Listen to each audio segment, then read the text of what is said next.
Olá, que Deus abençoe a sua vida nesse dia, que você tenha um dia abençoado na presença do Senhor. Nós estamos começando o nosso terceiro episódio da série A Bíblia tem todas as respostas. E o nosso episódio número 3, Além das fronteiras da enfermidade. As doenças físicas que acometem nosso corpo, bem como a dor e o sofrimento que comumente as acompanham, são problemas pelos quais todos nós eventualmente passaremos. O dicionário de termos médicos define doenças como um conjunto de sinais e sintomas específicos que afetam um ser vivo, alterando seu estado normal de saúde. Em geral, ao examinar um paciente, o médico usa o que chamamos de marcadores biológicos, observando sinais e sintomas e, a partir daí, com o auxílio dos mais variados recursos de exames e diagnósticos, ele faz o seu prognóstico e promove, então,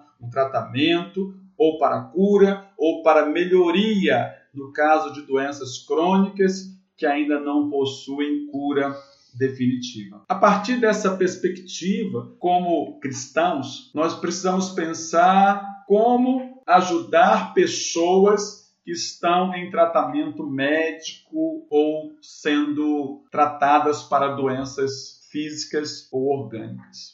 Diversos médicos reconhecem publicamente o papel fundamental da fé na recuperação de pacientes, de pessoas que estão enfrentando pequenas ou graves enfermidades. Nós, cristãos, quando oramos por alguém que está doente, fazemos em cumprimento da palavra de Deus. Como diz a Escritura, em Tiago, capítulo 5, verso 13, está alguém doente?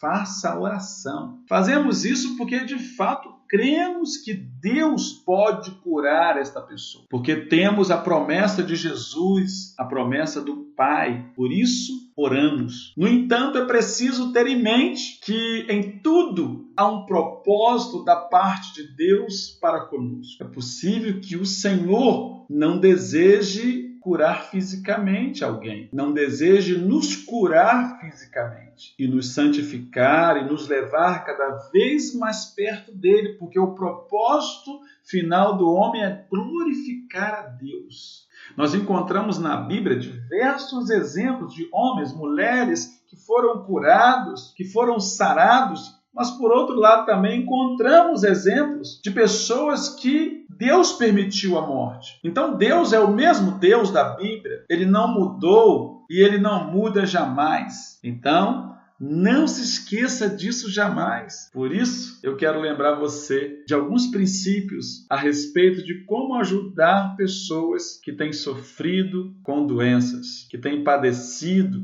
com enfermidades. É preciso, neste primeiro momento, considerar atentamente o alvo do homem. Qual o fim principal do homem? Esteja ele doente ou não, é a glória de Deus. Seja ele curado ou não, é a glória de Deus. A Ele toda a glória, a Ele todo louvor. Quando nós olhamos para a palavra de Deus, o apóstolo Paulo escrevendo aos Efésios, no capítulo de número 3, no verso 20, o apóstolo Paulo diz assim: ora, aquele que é poderoso para fazer infinitamente mais do que tudo quanto pedimos ou pensamos, conforme o seu poder que opera em nós. A Ele seja a glória na igreja e em Cristo Jesus por todas as gerações, para todos sempre. Amém. Refletimos a imagem de Cristo. Isso implica dizer que, de acordo com a Bíblia, estamos sendo forjados dia a dia no conhecimento de Cristo Jesus através de sua palavra. E como pessoas que auxiliam outras pessoas a vencerem o desafio de conviver com doenças, nós precisamos olhar do ponto de vista bíblico. E eu me lembro que um dos mais fantásticos artigos que eu li sobre como lidar com questões de doenças orgânicas, como auxiliar outras pessoas, foi um artigo escrito pelo pastor John Piper e David Powlison, chamado Não Desperdice o Seu Câncer. Recentemente eles publicaram um livro chamado Jesus e o Covid-19, onde eles trazem essa lembrança. Eles relembram esse momento que David Powlison e John Piper escreveu. Então, esses autores, eles propõem algumas respostas para aqueles que desperdiçam o seu câncer. Então, eu quero, ao longo desta semana, trazer à sua memória, de forma gentil, pedir para que você substitua a palavra câncer pela palavra doença, para podermos ir além das fronteiras das enfermidades. Eu quero destacar aqui a síntese de algumas dessas respostas. E a primeira diz respeito ao plano de Deus para cada um de nós. O que Deus permite, Ele permite por uma razão: o cumprimento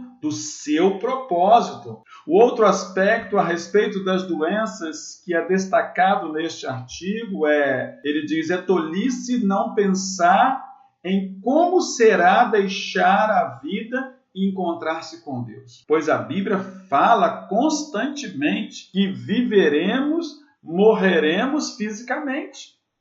Alguns textos dão destaque a esse momento, por exemplo, o Salmo clássico 90, no verso 12, onde o salmista nos lembra desse aspecto da vida. Ele diz, ensina-nos a contar os nossos dias para que alcancemos um coração sábio. A morte é uma realidade que deveremos enfrentar, seja através de uma doença física ou não. Por isso, nós devemos cada vez mais nos apegar a Cristo, estar com Cristo, vivendo o tempo inteiro que nos resta para a sua glória.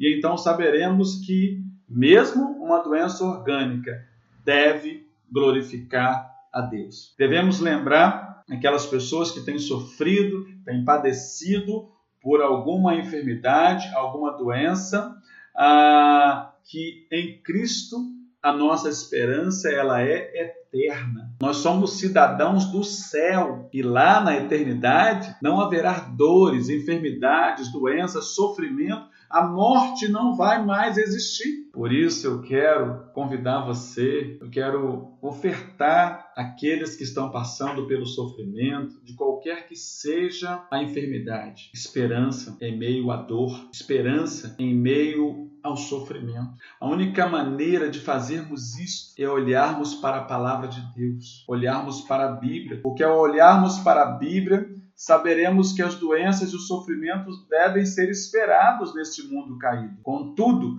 a nossa esperança ela é acentuada pelo fato de que, seja qual for a doença, sejam quais forem os sintomas, Jesus está conosco. Deus está no controle absoluto de todas as coisas.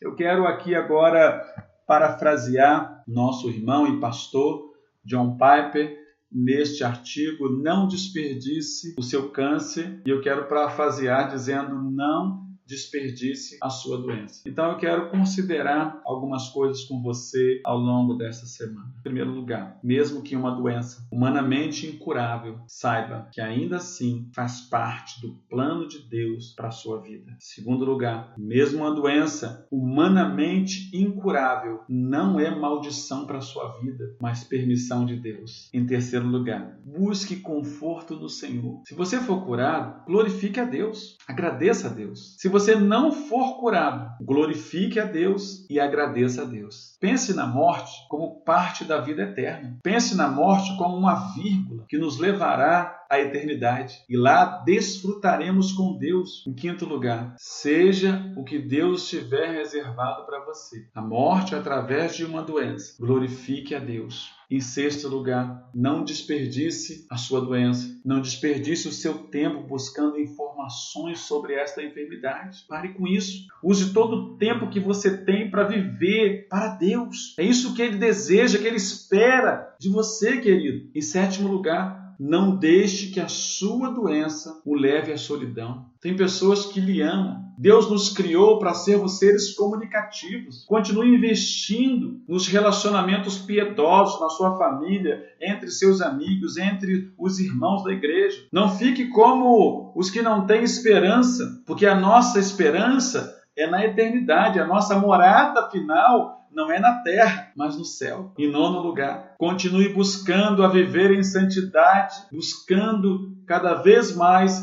ser santo, porque o Senhor é santo, mesmo lutando contra a enfermidade. Em décimo lugar, aproveite sua enfermidade, sua doença, para testemunhar da verdade de Deus sobre a sua vida e da glória de Deus. Não imite os que murmuram, os que se queixam, os que reclamam, os que acusam Deus. Pelo contrário, toda honra, toda glória, todo louvor seja a Deus. Eu espero que você compreenda estas verdades. Eu espero que eu tenha ajudado você a viver cada vez melhor e para a glória de Deus. Um forte abraço, um beijo enorme no seu coração e até a próxima semana, se Deus nos permitir.